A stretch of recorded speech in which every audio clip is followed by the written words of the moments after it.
Dengan nama Allah yang Maha Pengasih, Maha Penyayang. Dan ketika Musa meminta air untuk kaumnya, lalu kami berfirman, pukulkan dengan tongkatmu pada batu. Lalu memancarlah darinya 12 mata air.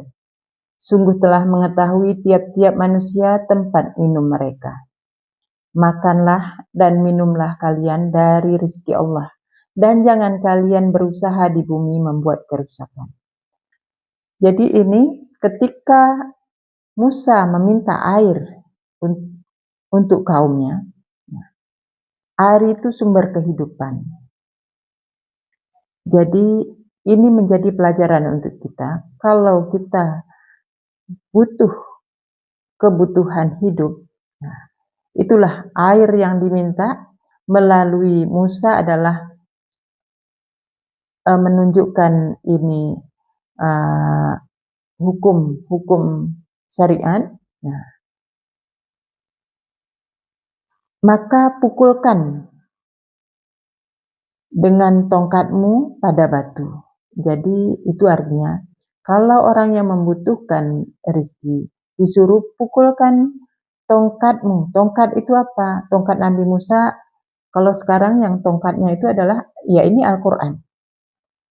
Pukulkan Quran itu pada batu. Batu itu apa? Hati yang membatu. Pukulkan pada hatimu itu. Isilah dengan kitab Al-Quran. Maka memancarlah darinya 12 mata air.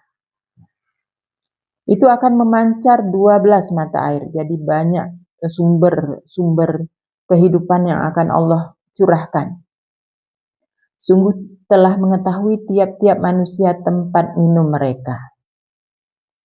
Jadi di dalam Al-Quran itu orang akan mendapat petunjuk arah bagaimana mendapat jalan penghidupannya. Makan dan minumlah dari rezeki Allah dan jangan kalian berusaha di bumi membuat kerusakan. Jadi ini perintah yang memang harus kita laksanakan. Makan dan minumlah dari rezeki Allah dan jangan kalian berusaha di bumi membuat kerusakan. Jadi tetap mempertahankan keutuhan, kestabilan alam ini. Dan ketika kalian berkata, wahai Musa, tidak akan kami bersabar atas makanan yang satu macam saja.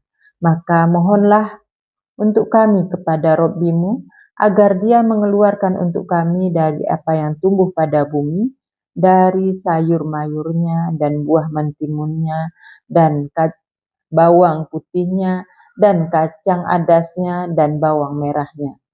Dia Musa berkata, apakah kalian hendak menukar yang dia lebih rendah dengan yang dia lebih baik? Turunlah ke kota, maka sungguh untuk kalian apa yang kalian minta. Jadi artinya itu kalau tidak mau makan yang satu macam saja, yang harus bermacam-macam, itu artinya menukar dengan yang lebih rendah, dengan yang lebih baik. Jadi kita disuruh pilih yang terbaik, jangan mencari yang lebih dekat, lebih rendah. Turunlah ke kota, maka sungguh untuk kalian apa yang kalian minta. Dan ditimpakan atas mereka kehinaan dan kemiskinan, dan mereka kembali dengan kemurkaan dari Allah. Demikian karena mereka adalah mengingkari terhadap ayat-ayat Allah dan mereka membunuh para nabi dengan tanpa hak. Demikian itu dengan apa yang mereka durhaka dan adalah mereka melampaui batas. Jadi ini orang yang tidak mau makan satu macam, mau beraneka ragam, maka ditimpakan atas mereka kehinaan dan kemiskinan. Jadi hina di sisi Allah dan miskin. Artinya miskin apa? Miskin kesadarannya. miskin secara ruhnya. Jadi kita membaca Al-Quran ini adalah yang utama ditunjukkan adalah untuk ruh kita. Dan mereka kembali dengan kemurkaan dari Allah. Demikian dengan karena adalah mereka mengingkari terhadap ayat-ayat Allah. Mengingkari terhadap ayat-ayat Allah. Tidak percaya. Dan mereka membunuh para nabi dengan tanpa hak. Membunuh para nabi apa? Kalau nabi adalah orang-orang yang menegakkan keadilan. Nabi adalah orang-orang yang menyuruh dengan yang ma'ruf, mencegah atas yang mungkar. Nabi suka dalam kesederhanaan. Nabi senang menahan diri.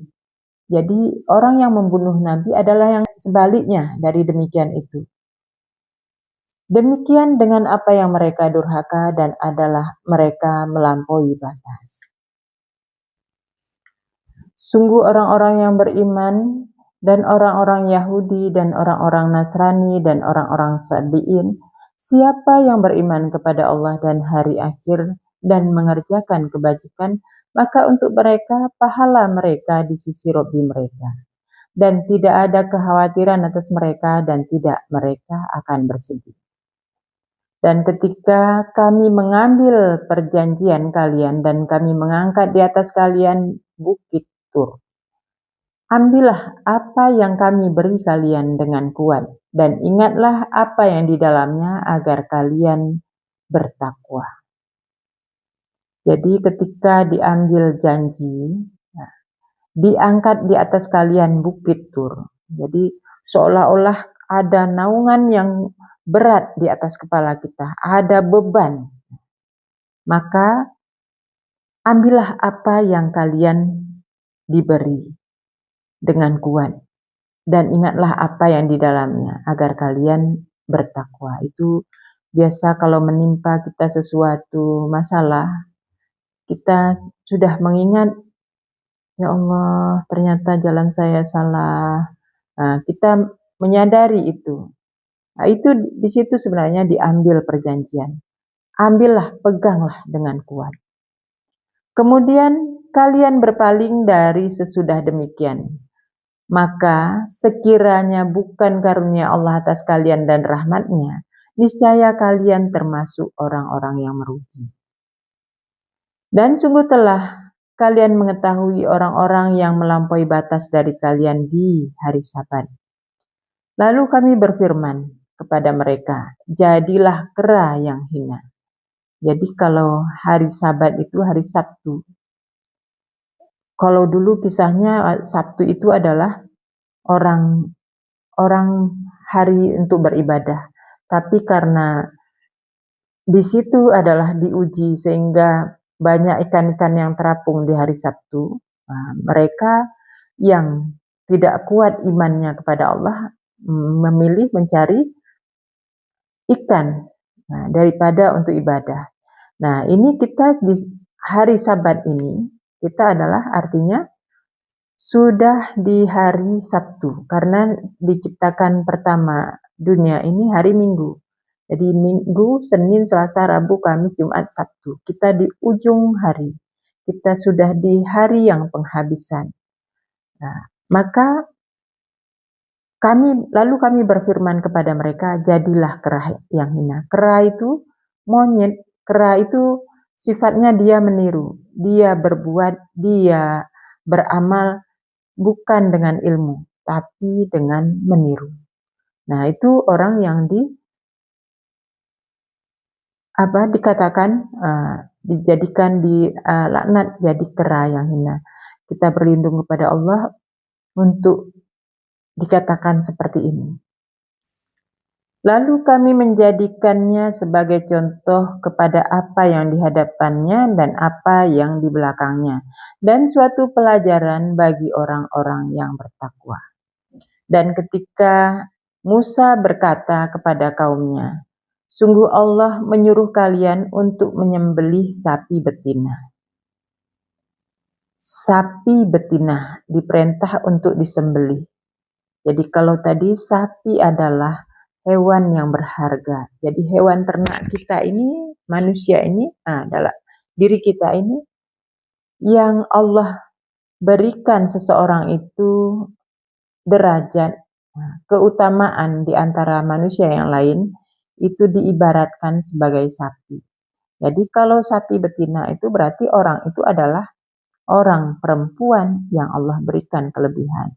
Mereka menjawab, apakah engkau menjadikan kami sebagai ejekan? Karena biasanya yang diperintah untuk disembelih itu sapi jantan. Tapi ini yang diperintah sapi betina. Musa berkata, aku berlindung kepada Allah untuk menjadi dari orang yang bodoh. Karena Allah berfirman kepadanya, tidak akan mungkin salah, itu maksudnya. Mereka mengatakan, mohonlah untuk kami kepada Rabbimu, agar dia menjelaskan untuk kami bagaimana dia. Dia berkata, sesungguhnya dia berfirman, sesungguhnya sapi betina tidak terlalu muda dan tidak terlalu tua. Pertengahan di antara demikian itu. Maka kerjakanlah apa yang kalian diperintah. Mereka menjawab, mohonlah untuk kami kepada Rabbimu agar dia menjelaskan untuk kami bagaimana warnanya. Musa dia berkata, sesungguhnya dia berfirman, sesungguhnya sapi betina kuning pekat warnanya menyenangkan pada orang-orang yang memandang. Mereka menjawab, mohonlah untuk kami kepada Rabbimu agar dia menjelaskan untuk kami bagaimana dia. Sungguh sapi betina samar atas kami. Dan sungguh kami, jika Allah menghendaki, niscaya mendapat petunjuk. Musa berkata, sesungguhnya dia berfirman, sesungguhnya sapi betina tidak dipekerjakan membajak bumi, dan tidak mengairi tanaman. Sehat, tidak belang padanya. Mereka mengatakan, sekarang engkau datang dengan kebenaran. Lalu mereka menyembelihnya, dan hampir tidak mereka melakukan. Jadi ketika diberitahu, bertanya lagi. Jadi katakan, sapi betina itu tidak dipekerjakan untuk membajak bumi. Tidak untuk mencari perbendaharaan bumi dan tidak mengairi tanaman. Jadi kalau tanaman itu adalah menumbuhkan jiwa-jiwa, mendidik anak-anak, seperti itu. Dan sehat, tidak ada belang, tidak ada kecacatan, tidak ada belang padanya. Mereka menjawab, sekarang engkau datang dengan kebenaran. Lalu mereka menyembelihnya dan hampir tidak mereka melakukan. Dan ketika kalian berkata, dan ketika kalian membunuh seseorang, lalu kalian berbantah-bantahan tentangnya, dan Allah mengungkap apa yang kalian sembunyikan. Kami berfirman, pukulkan dia dengan bahagiannya. Demikian itu Allah menghidupkan yang mati. Dan dia memperlihatkan kalian ayat-ayatnya agar kalian berpikir. Ini maksudnya, ketika kalian membunuh seseorang, lalu kalian berbantah-bantahan tentangnya, dan Allah mengungkap apa yang kalian sembunyikan. Apa yang disembunyikan. Jadi sebenarnya setiap yang terjadi dalam diri kita yang tidak menyenangkan, itu ada terjadi kerusakan. Apakah itu pembunuhan ataukah itu apa. Maka misalnya seperti sakit. Sakitnya di tangan kanan. Tangan kanan itu untuk bekerja, untuk berusaha, atau kekuasaan. Nah itu berarti ada pekerjaan atau kekuasaan yang salah. Ya. Jadi Dan Allah mengungkap apa yang kalian sembunyikan. Kalau mau sembuh secara dengan jalan yang kepada Allah, maka harus menyadari siapa yang kalian bunuh, ada kemarahan sama siapa, ada membenci siapa, itu harus disadari. Nah, kalau itu sudah diungkap, disadari, insya Allah yang sakit di tangan kanannya tadi, itu akan Allah sembuhkan. Nah, dan dia menyadari dengan apa yang dia kerjakan.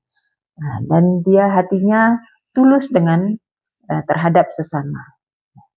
Nah, itu insya Allah akan disembuhkan. Lalu kami berfirman, pukulkan dia dengan bagiannya. Nah, itulah dengan dipukulkan atau supaya apa? Sadar. Bagiannya, mana bagiannya? Sakitnya di tangan kanannya, berarti itu pekerjaannya. Pukulkan itu, sadarkan itu.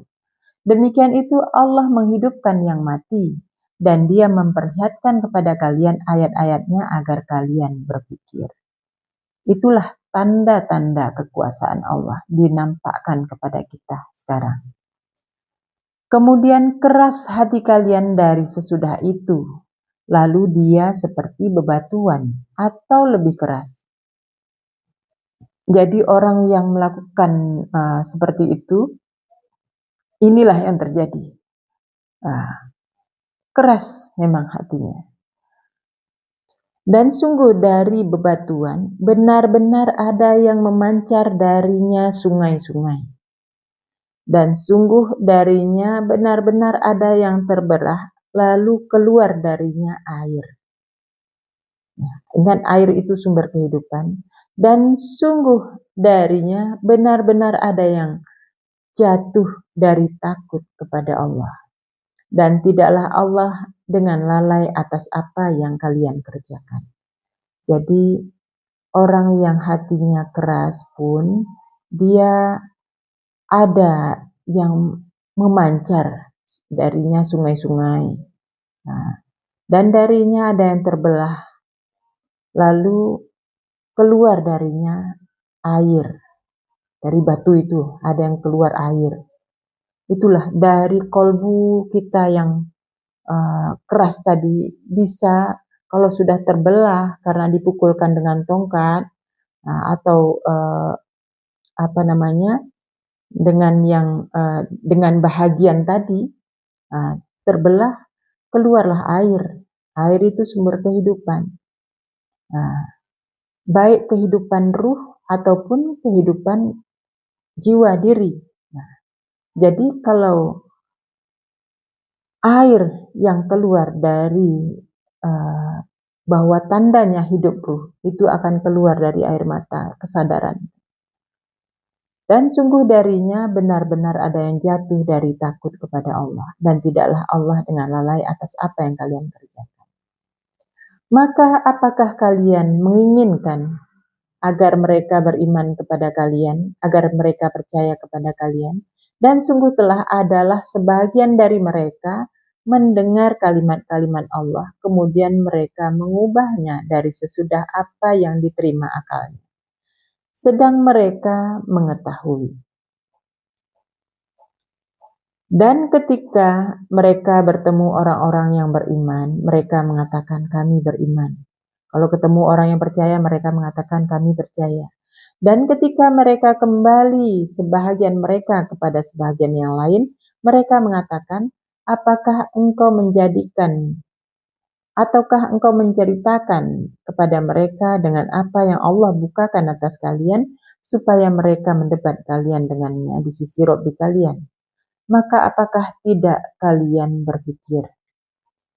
Jadi orang yang mengkhawatirkan takut di debat karena sudah menyampaikan kebenaran, apakah tidak berpikir bahwa semua adalah dalam kekuasaan Allah, dalam genggaman Allah. Jangan takut kepada siapapun, tapi takutlah kepada Allah.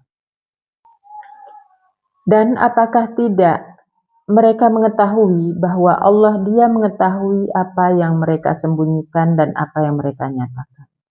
Dan dari mereka orang-orang yang buta, mereka tidak mengetahui Alkitab, kecuali angan-angan, dan sungguh mereka hanyalah menduga-duga.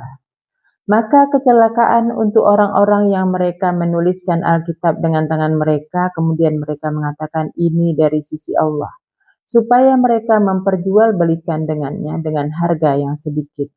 Maka kecelakaan untuk mereka dari apa yang dikerjakan tangan mereka, dan kecelakaan bagi mereka dari apa yang mereka kerjakan. Dan mereka mengatakan, tidak akan menyentuh kami api kecuali beberapa hari terhitung. Katakan, apakah kalian menjadikan di sisi Allah perjanjian, lalu Allah tidak akan menyalahi janjinya? Atau kalian mengatakan atas Allah apa yang tidak kalian ketahui? Akan tetapi, siapa yang mengerjakan keburukan dan meliputi dengannya keburukannya, maka mereka itu adalah penghuni neraka. Mereka di dalamnya adalah kekal. Dan orang-orang yang beriman dan mengerjakan kebajikan, mereka itu adalah penghuni jannah. Mereka di dalamnya adalah kekal.